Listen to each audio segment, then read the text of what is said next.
special thank you to our great sponsors: Jack Burford Chevrolet, State Farm Insurance, Jerry Goble, Luxury Pets, Express Roofing, we've got you covered, Faith Created, Assembly of God Church, ScenicCabin.com, Equipment, Sales and Rentals, give Sean a call, Tatum Enterprises, Richmond Tourism, WKYT.com, Time Warner Cable, Madison County Schools, First Gear, Pro Signs, Berea Online, and Rosenbaum Communications.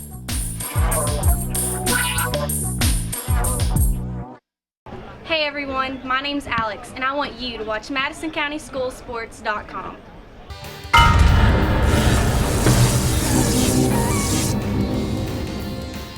Hello everyone, I'm Madison County Schools Superintendent Elmer Thomas, and I want to thank you for watching Madison County School Sports Television.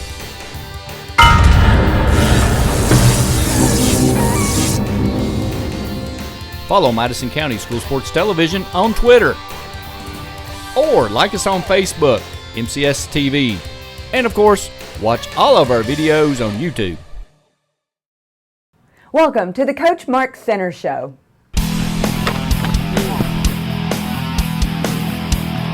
Hi, I'm Samantha Burford with Madison County School Sports Television. We want you to watch the Coach Mark Center Show.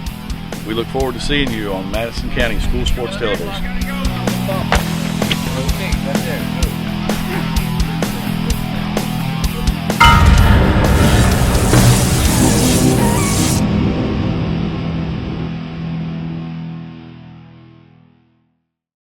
This program is sponsored by Cumberland Valley National Bank and Trust.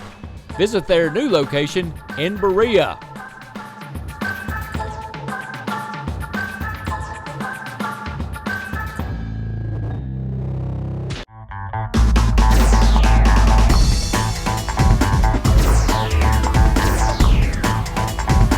Oh, there you go, you got time. Go right. Welcome back to the Coach Mark Center Show. I'm Samantha Burford. We're here at Jack Burford Chevrolet, and we are here with Coach Mark Centers, of course. And congratulations, fantastic and big win this past Friday night, and it was homecoming to make it even better. Thank you very much. Yeah, that's kind of the football team's major job is to for homecoming to be successful. We had to win the homecoming game, and proud for our kids and really happy for our kids and staff and everyone involved to be able to pull off a big win on homecoming night. It was, and the final score was 25-12 against Dunbar. So going in, what were your thoughts? Because, you know, I was noticing on some of the information that we got that Central had not beat a Lexington team in 2 years. Yeah, well, and you know, that honestly came as a surprise to me as well. I hadn't really studied the aspect to see you know, how long it had been since certain teams had been beaten or anything, but you know, anytime you get a win against a Lexington school, that's a great thing.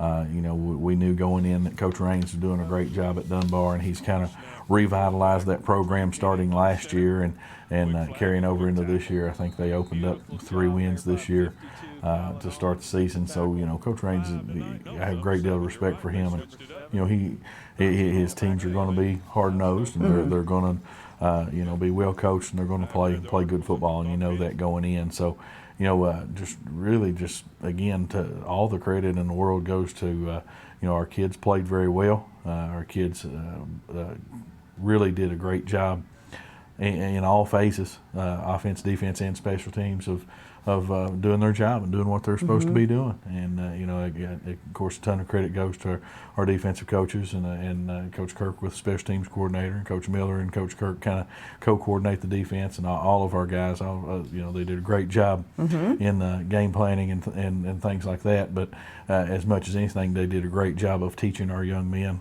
you know, exactly what needed to be done, and our guys put it into place. And you know, as simple as it sounds, that's a pretty complex thing to do. And you know, it's nice to see things fall into place. You know, Especially in mid-season. It is, yeah. And coming together. We're continuing to make progress. You know, we've talked a lot about our process, and we've talked a lot about, you know, continually getting better. And we had played, you know, pretty well against Catholic. You know, at times we had done some really good things, but everybody needs that that payoff. Everybody needs to feel that's positive energy that comes from success, that comes from getting a win.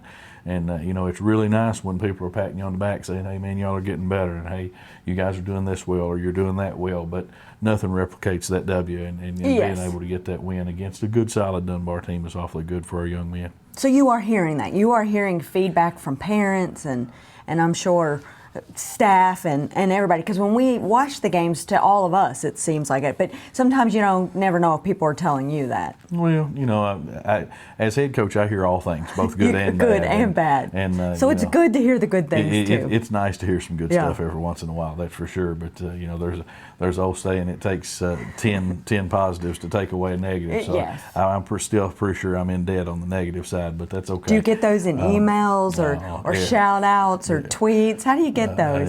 Every form imaginable. You'd be amazed at how people can contact us. They find you. Yeah, that's right. But again, all the credit in the world goes to our kids. We've got great young men, and it was nice because the whole positive spin that we were able to put on the week. We had a pretty good week of practice. On Wednesday, we did our grade check, and our grades were at a high point for the season. We team wide, our grades were at the best point to this point in the year. So grades were up, practice energy was up, practice focus was up, and then something that we've been talking about a lot of late is mental focus and mentally preparing for the game, and something that we had talked about with the Lexington Catholic game. I felt like that we weren't mentally where we needed to be going into that game, and once we kind of woke up and figured out what was going on and realized how we needed to be doing things, well, from about midway through the second quarter on, things went really well at Catholic. And so I think the guys bought into that, and I think that they saw the value of that. They put that into play in mental preparation before the Dunbar game, and wonderful to see them get the payoff for that. So, a really good week overall, and hopefully that's one more step in the direction of the young men seeing what we're trying to accomplish and the lessons we're trying to teach. Right. Now, let me ask you this. When we last spoke, we talked a little bit about homecoming week and that the challenge is you like the men to stay on a schedule. Right. And it works well when they're on the schedule. Very much so. Homecoming week is a bit different with the parade and the rallies and different things going on throughout school.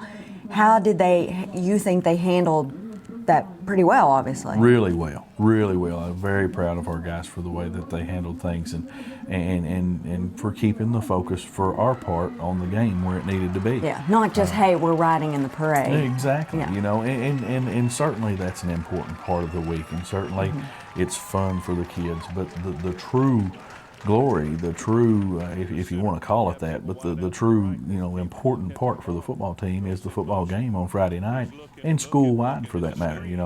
There's a lot of things that goes around. When you look at successful programs, they've got a great fan following, and they've got a great school spirit, and they've got great school support, and all of those things are huge. All of those things are a very, very important part of the whole process of the football community, if you will. But bottom line, what the product that goes on that field is what it's all surrounded around. Exactly. And so, like I said before, it's kind of the football team's job to make sure that there's success on the field, and regardless of what's going on off the field, you have to stay focused on what your job is on the field. Midway through the season is where we are.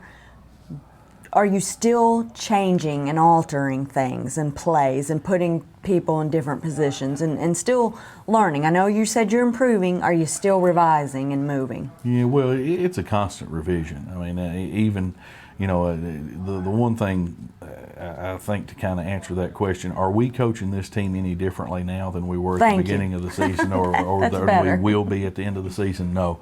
We're going to be very consistent in how we're coaching the team.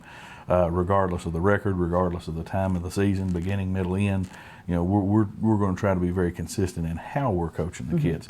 But in the best of years, it's a constant revision. It's a constant, improvement. It has to be a continuous improvement process from start to finish every year, and in the off season for that matter too. It's always a destination. Sometimes sometimes you get all the way to the goal and sometimes you fall short, but it's always that continuous process of trying to get to the next goal. I guess that's the toughest thing about really trying to build a championship program is, once you get fortunate enough to arrive at the championship goal, well, it's not going to be too many more months before you have to start that goal all over again. So it's a whole new journey, and you really have to gain some value out of the journey, because that's where the memories are made. That's where things are done. That's where people get better, is the journey. Everybody'd be champions if it was easy. That's exactly right. And so, it's all part of getting better. But, certainly with some injuries and things like that, we've had to bounce some people around into some different positions. As we've talked earlier, we value versatility, and I think the guys that we have, a lot of the guys that we have are able to be versatile on the field. They're able to play different positions. From a running back perspective, be able to play a couple of different spots. From a receiver perspective, a linebacker perspective, perhaps being an inside linebacker bumping to an outside linebacker, things like that. And the versatility, we tell our kids all the time, versatility is what will help you get on the field. The more ways that you can help this team, the better chance you have to get on the field. And especially, as the long season goes, there's going to be some attrition, there's going to be some injuries and things like that. So you got to have people ready to step up and go, and our kids have done a great job of that. So we're always evolving. We're always a work in progress, but I think that's what builds a good team. Yeah. Well, and I know we discussed at the last show, Presnell, at the beginning of the season, you were going back and forth with who was going to be your starting quarterback. And of course, he is now injured and has had shoulder surgery. He is still out the rest of the season, correct? Right. Yeah. The surgery went well, was very successful, and I believe he's beginning the PT process, and things are going well for him, doing a real good job. Yeah. Other injuries that anybody else? The list is it getting longer? Seems so long right now. It's really hard to tell. We've had a couple of guys who've been out about all season with either the same injury or re-diagnosis of the injury and things like that. But Minner was out for a little bit with the ankle, and we've got him back. And Hazelwood missed last week with a hip issue, and hopefully have him back. And is Kidd still out? Cody's still working on his. And fortunately, again, his situation has been so difficult. Frustrating for him, for sure, and because he wants on the field so badly.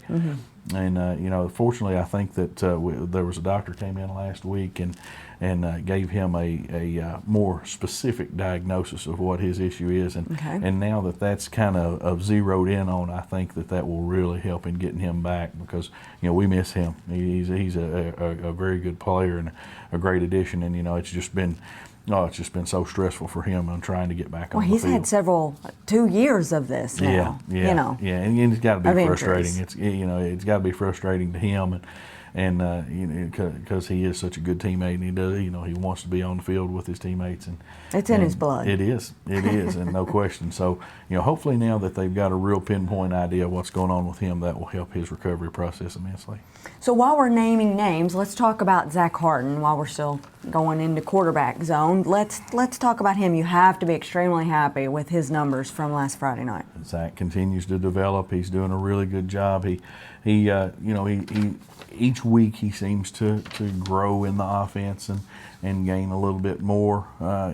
He's definitely more comfortable now than he was week one. He's definitely seeing things now better than he was week one, and all of those things you expect. And when he's a senior, we're going to expect the same things out of him. But it's nice to see him grow and develop, and it's kind of like you're watching the product as it kind of develops, and it's a really neat thing to see. And he's making good decisions, doing a good job with the football, and doing a good job of managing the team. Doing a good job of putting our guys in the right spots when needed, and distributing the ball well. He's doing a very good job. Well, and I think a true testament was his 58-yard throw to Williams. Yeah, big time, big play there. John got behind the defense, and he was able to find him on a big third down conversion there, and which in a drive that seemed to be stalling, a huge play to get us downfield quickly and get us in position to score. That was exciting. When they make those kind of catches. Yeah, that's exciting. And John's capable of making a lot of those. he's had a really hot stretch here the past 3 weeks, and particularly 2 games ago he really got hot. I think he's leading the team now with, I think he's got 22 or 23 receptions on the year. Yeah. And he people were trying to take him away from us and double cover, and he's got some openings and has certainly taken advantage of those. And but we've got a bunch of guys that have caught quite a few passes this year, and Lawrence Lee and Blake Gross and Keenan Miller and several other guys. It's helping to take some pressure off of John, and when teams do decide to double cover him, they better be careful, because we can make them pay on the other side, and that's a very, very good thing for our offense as well as our program. Exactly. Before we get into the fantastic defense from Friday night, let's talk about special teams, because you got to be really happy with your special teams and Worthy McGuire. Yeah. Coach Kirk's doing a fantastic job. Special teams is kind of it's not always the most sought after thing. But the preparation that goes into special teams is truly a third angle. As much preparation that goes into offense and defense. You have to put that same type of preparation into special teams each week as well. Sometimes it's a little bit of a thankless position too, but it's huge. And our special teams have been very good.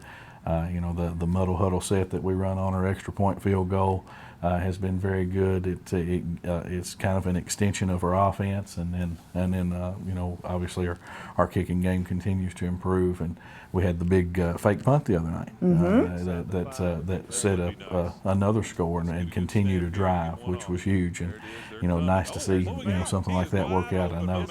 Were you nervous? Well, no, didn't have time to be because quite honestly, because you never know if those are going to go right or not. Well, I'm going to be honest with you. He told me earlier in the game. He said, "Coach, it's there if we want it," and I said, "Go get it." And so when the next time we punted, we just punted the ball away. So I was like, okay. So I knew he was keeping it in his pocket until he felt like it was time. He wanted to do it. And so that was Coach Kirk. He made that call. It was a great call. I didn't have time to be nervous because before I really realized what happened, the ball was in there.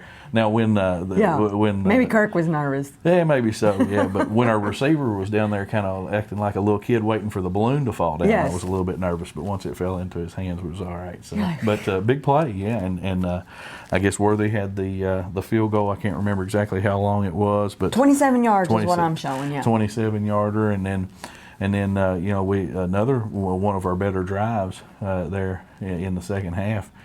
We marched it down and decided to try to go ahead and get the field goal. I think that would have put us up at it would have been 28 because it was 25-12, and that would have given us 3 more, and we felt like it kind of would have salted things away. That was the one where he tweaked his hip on, and and it was I don't think there was any question that he would have nailed that one too. When his plant foot hit the ground, he kind of tweaked his hip. Yeah, because he came off limping, didn't he? Yeah. He came off hurt, and so that's kind of impacted him. Made everybody a little nervous. He'll be out this week, but and I'm sure the soccer coaches were probably in the stands going, well, this is not good because they got some big games this week. They've got some big games coming up. Yeah. So, but he's going to be just fine. A little bit of PT and things like that, and he'll be just fine. And you said he's not going to be at your game this week. He'll be out this week for sure, and then kind of see how things go from there. So who steps up into his place? But that's exactly what I was going to say. You know what a blessing it is to have to. We talked about this a couple weeks ago. 2 guys, and Landon White has stepped up. You did say that. And he's been doing such a great job. And today in practice, he was just booming the ball. He hit a 50-yarder today with ease, and which was a really good kick. And he's been his leg continues to get stronger. He hadn't kicked for a while, and he started working on that side of his game a little bit more, and he's starting to get pretty consistent in getting the ball close to the end zone on kickoffs and things like that. He's got a really strong leg. The ball kind of explodes off of his foot, and has worked hard, and I know he's looking forward to getting an opportunity to show how his hard work is paying off. So, we always say what a blessing it is to have the type of depth that we have right now on this team, and you're able to survive a junior quarterback going down because you've got a guy, a 1A and a 1B at the quarterback situation. You're able to survive a really good kicker going down because you've got a 1A and a 1B at kicker. Ready to fill in. Yeah, and sooner or later, hopefully we'll stop getting hurt. because our Red Cross team is our injury bench is full. We don't have any more spots. No more spots. seats left on the bench. Right, we don't have any more spots left over there, so nobody else is allowed to get hurt until somebody gets better, so we can have a place for them. That's the way it needs to be, right? But, yeah, well, I hate to see any kid get hurt or banged up, but it is part of the game, and hopefully they'll all be getting back soon. Yeah, and let's hope Landon White, good kid, let's hope he steps up and uses this opportunity well. I'm sure he will. Yeah. All right, Coach, let's take a quick break, and when we come back, we'll talk about the defense and how well they did, and then we'll get into Thursday night's game, not Friday night, Thursday night's game against Henry Clay. So we'll talk about that when we come back at the Coach Mark Center Show. Madison County School Sports is proud to have Journey Auto and Boat Sales as the official sponsor of the Madison Central Marching Band on MCS TV.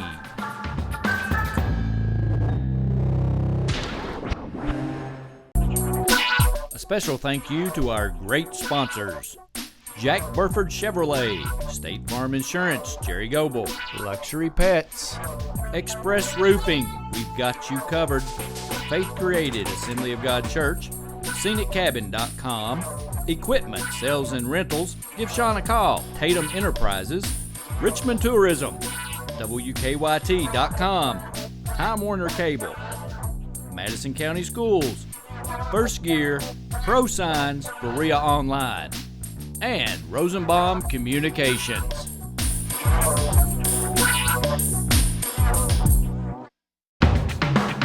Madison County School Sports is proud to have Journey Auto and Boat Sales as the official sponsor of the Madison Central Marching Band on MCS TV.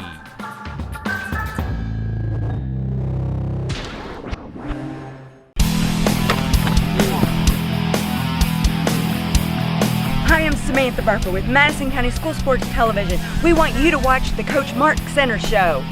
We look forward to seeing you on Madison County School Sports Television.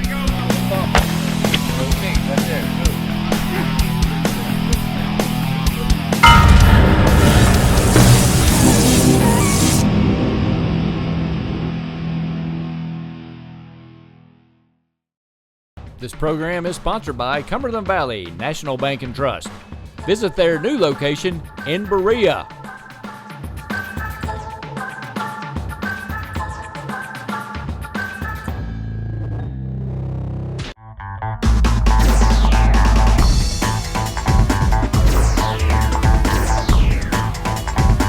Oh, there you go. You got time. Go right. Welcome back to the Coach Mark Center Show. I'm Samantha Burford here at the Jack Burford Chevrolet Coaches Centers. We're going to call this our studio. We call it that every time we have a show. So we're just going to say they built it just for us. There you go. Fits nicely, right? Sure. So we make Becky move all of her stuff. No, I'm just kidding. We just kind of take over, don't we? It's very nice that they allow us in here. And let's go back into the game from Friday night. Let's talk about what everybody's talking about, your defense. Mm-hmm. Really, really proud of our defense again. You know, I felt like our game plan was solid, and most importantly, I felt like the kids did a great job of executing the game plan. You know, they did a really good job, and you know, X's and O's gets too much credit a lot of times. You know, bottom line, you know, our kids have been playing so hard, and they've been playing the game. They've been giving great effort consistently all year long, but you know, our angles were a lot better. Our tackling was a lot better. We were where we were supposed to be. We were fitting in where we were supposed to be fitting in. I guess kind of to avoid sounding cliche, but it is being in the right place at the right time. You know, something we talk about a lot is doing the right thing the right way at the right time, and that's what defense is. You know, we pursued the ball well, made big plays. Our defensive line was able to get in the backfield and make several big plays. And just, you know, just overall a really solid night for our defense. Came up with a couple huge stops. I think I know they were less than 40% on third down conversions, and I believe they're 0 for 2 on fourth down conversions on the night. So anytime you know, from a defensive perspective, you're getting stops on third down and the other team's not converting on third and fourth down, that's a great thing. Yeah. And that's where we were at. My stats are showing that you stopped them twice on Fourth downs. Yeah, twice on fourth down, and of course forced them into punting situations a couple of times with really, really key third down stops, and a time or two got them to burn a timeout. In the third quarter, we were able to get them to burn a couple of timeouts in third down situations, which in my opinion paid huge dividends later on in the fourth quarter, as they didn't have the timeouts there at the end of the game to be able to stop the clock and perhaps put together a run. Right. Now, I'm showing that typically you guys average giving up about 400 yards a game. This past Friday night, it was 311. So you got to be impressed with that number. It's going in the direction you want it. Yeah, the numbers are looking better. The numbers are reflecting better. The offensive numbers are reflecting better from a positive note. Our yards per game and things like that have been going up, and our defensive numbers are coming down. We haven't given up that many passing yards on the season. Haven't given up many at all if you take out the Lexington Catholic game. Of course, the Ryan kid's going to Louisville and D1 recruit at quarterback, and he had a really good game against us. But outside of that, we haven't given up a ton of yards in the air. But the reason, part of the reason why that is because we were giving up some yards on the ground, and with a team like Dunbar that was so committed to the run, obviously very capable of being committed to the run. I think they were averaging, if I'm not mistaken, they may have been averaging in the high threes, close to 4 rushing yards going into our game, and we held them to 222 on the ground, which was a pretty solid night overall. I mean, their quarterback was a very impressive kid, able to make some plays with his feet as well as keeping plays alive. I think he was 3 of 7 passing, but he's mainly a running threat, and their halfbacks were really, really solid running threats as well. So. Holding that team to 200, just over 200 yards rushing was a very good thing, and we hope to continue to improve that. We know we're going to have to continue to improve that with the teams that are coming up on our schedule. When you watch this past Friday night's game, it seems like the proper words are you made big plays at big times when you really needed them. Do you agree with that? I do. I do. I think that from all sides, from all 3 phases of the game. Made plays when we needed to, and that is always a key component to being able to come out with a little bit of success. You've got to be solid all the time, but then in crucial times make a big play, and our kids did. So let's talk about some of the touchdowns. Let's move over to offense, and you got to give it up for Cryer. Yep. He scored 2 touchdowns. Impressive young man. Corian is doing a great job, and he's so strong. There's a play, and it looks a lot worse on film than it looked in person as it happened, but he hit a hole and there was a face mask penalty against him, and the guy really had his face mask really, but he's so strong and he runs so hard. I swear on film it looked like he was going to take the kid's hand with him. It was and it was just a really strong, powerful run, and that's what he gives us. He's got good speed. He's got quick burst, good speed. Gets out in the open field. He could take one. But just such a strong and powerful runner, I think I've talked about him before. So many of his yards come after contact, and it really makes him a very effective runner. And of course, the 2 touchdowns came on short bursts down on the goal line, and he's a really effective goal line type runner. Well, and then you got to talk about Lawrence Lee. He had a touchdown catch, 22 yards. Yeah, on a screenplay, and he did a great job of getting the ball where he was supposed to and getting upfield. But man, he had an absolute convoy of blocks going into the end zone. Blake Gross got 2 on that play that were just outstanding blocks. A couple of our linemen got key blocks on that play. Dante Minner got 1, and he really, once he got the ball and got turned upfield, we had a pretty good convoy of blocks for him, leading him in, and of course it's great to see the kids get excited about that, because when you throw a good block and the guy's able to score, that's a pretty good feeling in itself.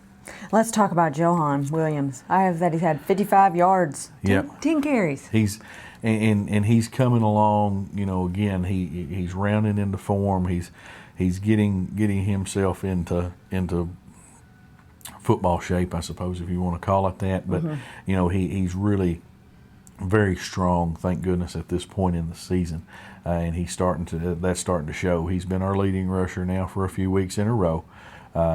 He's one of those backs that we've got that we feel like is capable of breaking one at any time, and just he continues to improve, and he's kind of one of those guys. He complements Corian so well because he's a slashing type runner. Corian's a power type runner. Johan's a slashing type runner. Great speed, great vision, and they complement each other very well. Well, and let's talk about Miller. 3 catches, 77 yards. Yeah.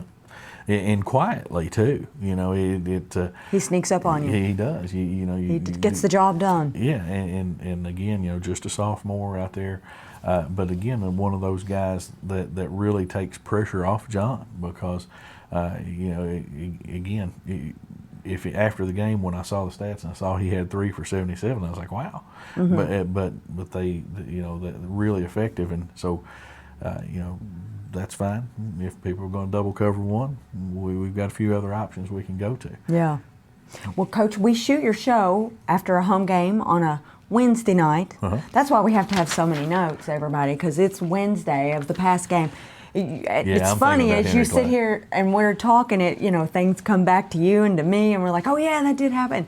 So the point that I'm getting to is that you've got a game tomorrow night, Thursday night. So this is a short week for you. You have already moved past all these notes and into Henry Clay tomorrow night. Very much so, and from our coach's perspective, we're probably pretty well past all those by about Saturday afternoon. But definitely a working weekend, losing a day of preparation. It was kind of tough, so we were scrambling on Sunday, getting everything wrapped up and ready to go on Monday. And, what do you do differently since you're a day shorter? Really and truly, we basically cut out a day that is typically devoted to film and conditioning and things like that.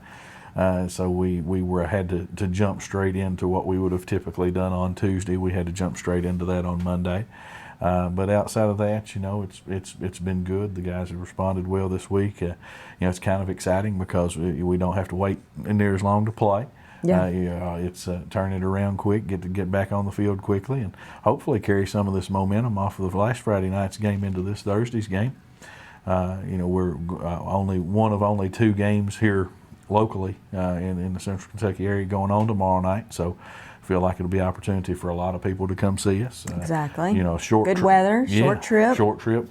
And from the weather report, it sounds like it's actually going to be a blessing playing tomorrow night because it sounds like it may get nasty on Friday. So, we're excited about the opportunity to play on Thursday. It's, kind of one of those spotlight games, if you want to call it that. And, get back on the field as quick as we can. We're ready to take on a really solid Henry Clay team. A lot of people probably wondering, why is it on Thursday night? But Fayette County spring break or fall break. Fall I'm sorry. break, I was thinking in my mind last spring when I took the job, Coach Simpson had called and was wanting to move the game to Thursday night, and we had negotiations back and forth, and finally it just came to the point that the administration at school really, it was their home game, so the administration at school really wanted it to be on a Thursday night, and so the game was moved as their home team, and we may be in the same situation here a few years from now as well, and you always want to try to work with teams as best you can. And so that's why we end up playing on Thursday night.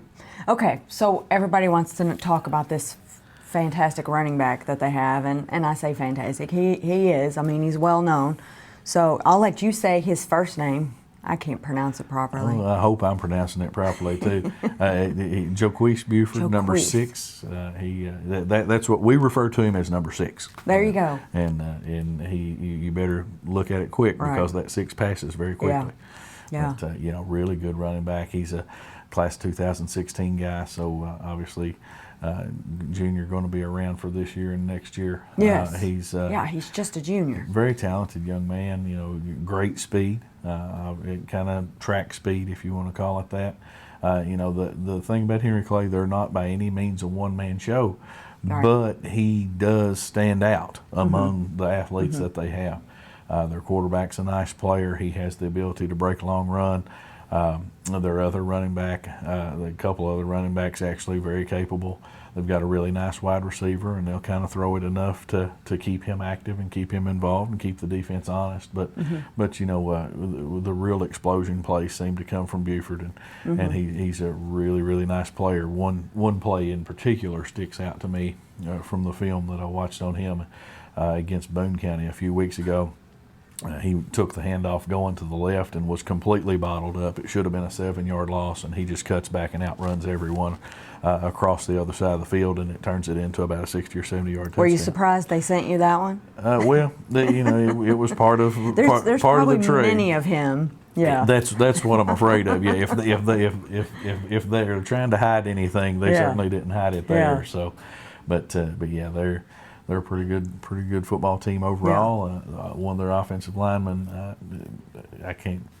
sorry, his name is escaping me right now, but number 55 for Henry Clay is a heck of a good offensive lineman. And they've got a real solid offensive front. Yeah. Well, and they're known to be forcing their opponents to turn the ball over this year. Well, and I was going to say, defensively, they get after you. Yeah. They've got really good size on the defensive front. And Oliver Barnett, that's a name that Kentucky fans will remember, playing defensive line for Kentucky several years ago now. It seems like a few to me because I'm old, but it seems like a few to all of us. But it wasn't that long ago, and there's a young man, Barnett, playing defensive end for him, who is a really good player. He's a really nice pass rusher, good defensive lineman, and so I'm thinking that's his son. I'm not positive, but I think it is. But again, defensively up front, they're really big, got good size, very strong, good tacklers, and we'll certainly have to earn what we get. But I think we match up well. I think offensively we match up pretty well with their defense. We're going to have to make plays. And, we've got to block them and we've got to tackle them. But I feel like it's a good matchup for us, and I'm really excited to see how it turns out because I believe Henry Clay's an awfully good football team, but I certainly think that we've got a chance to go up there and win if we play well. Yeah. Now let's talk about your freshman team. Yeah. Really excited about our freshman team. Yeah. They're off to a 3-2 record now. Yeah. They beat Bryan Station 30-20 this past Monday night. They continue to get better week after week. Yeah, a really big win. Bryan Station had won pretty decisively against Madison Southern a couple weeks ago. And, of course, our freshman, Madison Southern got our freshman 8-0 in the opening freshman game of the season for our team. It was their second or third, but our team, it was our opener. And so, really good to see these guys continue to improve. They had a win against Woodford the week prior to that, and so they're doing well. They're doing really well, and they keep getting better. Really impressed, with a couple of things with this group of freshmen. First is how hard they play and how well they compete, and how they've gotten better and better and better each week. From a talent standpoint, they look good, but they're really, really competitive, and it's a group with a lot of grit, and I really like that about them. They play hard, they play well. Yeah. Coach, I always leave the last word to you. Anything else you want to add? Well, just would love to see everyone come out tomorrow night. Hopefully, get to see a lot of folks up there. We want to see a lot of blue and red up there for Henry Clay tomorrow night, and then before we know it, we'll be back here with another home game against States Creek and senior night, and paying tribute to our fine senior class, and they've been a senior class who have had to go through quite a lot, and so I a lot of changes. Yeah, and I respect that a lot. For those guys who have stuck with the program and continue to fight and battle. I really respect that out of them and looking forward to them. So please, if you get a chance, come out and support those seniors on senior night. Coach, once again, congratulations. I always do this for you, so I'm saying I'm the reason. Okay. No, not that's really. fine. Not really. I'm just going to be superstitious. Whatever it takes to get the wins, that's fine. I would never take anything away from all their hard work, that's for sure. But I'm just going to be a little superstitious and just keep doing it. All right. Coach, thanks again. Listen, we really appreciate it because you got a game tomorrow night. So, like we just said, I know your time is important, so we'll get you home, and I know you'll go home and keep doing more football stuff. So hopefully get a chance to be a dad sometime pretty soon. Sometime, yeah. But we want it to extend. We want the football season to extend. Oh, so yeah. Your wife and kids, they understand. Yeah. Dad's in football mode. That's right. It's always football season at our house. They know that. Got to have some time to be a dad as well. Yeah, but the sons love it. I know it. Yeah, they do. love it. They're your biggest fans. So they do. All right. Thanks again, Coach, and thanks for watching MadisonCountySchoolSports.com. And I'm Samantha Burford, and for Mark Centers, thanks for watching the Coach Mark Centers Show.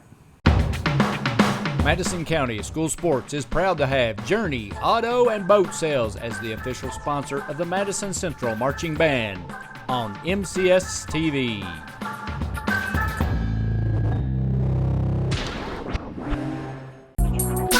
A special thank you to our great sponsors: Jack Burford Chevrolet, State Farm Insurance, Jerry Goble, Luxury Pets, Express Roofing, we've got you covered, Faith Created Assembly of God Church, ScenicCabin.com, Equipment Sales and Rentals, give Sean a call, Tatum Enterprises, Richmond Tourism, WKYT.com, Time Warner Cable, Madison County Schools, First Gear, Pro Signs, Berea Online, and Rosenbaum Communications.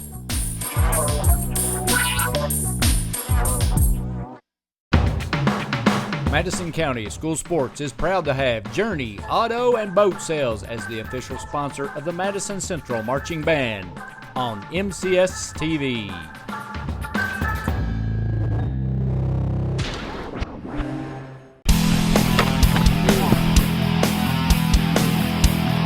Hi, I'm Samantha Burford with Madison County School Sports Television. We want you to watch the Coach Mark Center Show.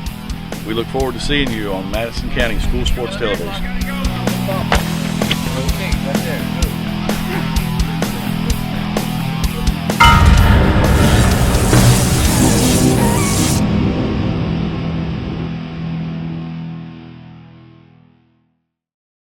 This program is sponsored by Cumberland Valley National Bank and Trust.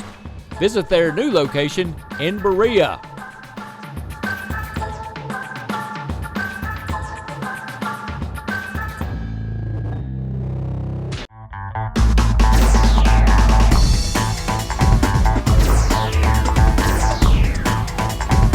Oh, there you go. You got time. Go right.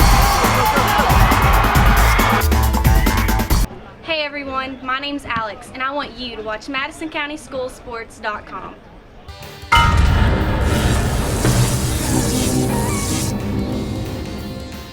Hello everyone, I'm Madison County School Superintendent Elmer Thomas, and I want to thank you for watching Madison County School Sports Television.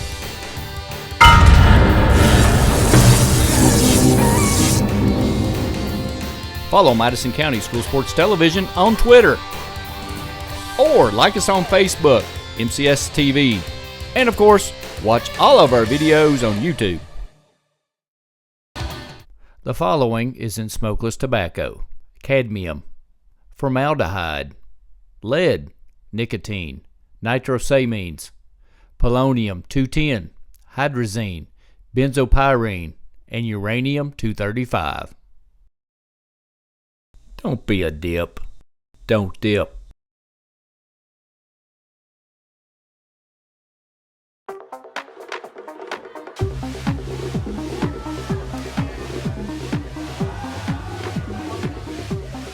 According to the Centers for Disease Control, the definition of binge drinking is having 5 drinks over the course of 2 hours. When done excessively, this may eventually lead to memory loss, unwanted pregnancy, and sexually transmitted diseases, cancer, excessive vomiting, alcohol poisoning,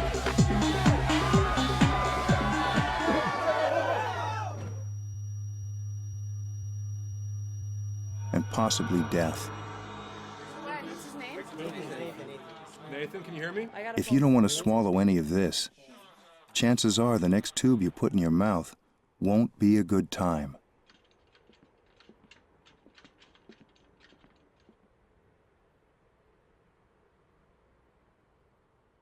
For more information on binge drinking, please visit the Centers for Disease Control website at www.cdc.gov.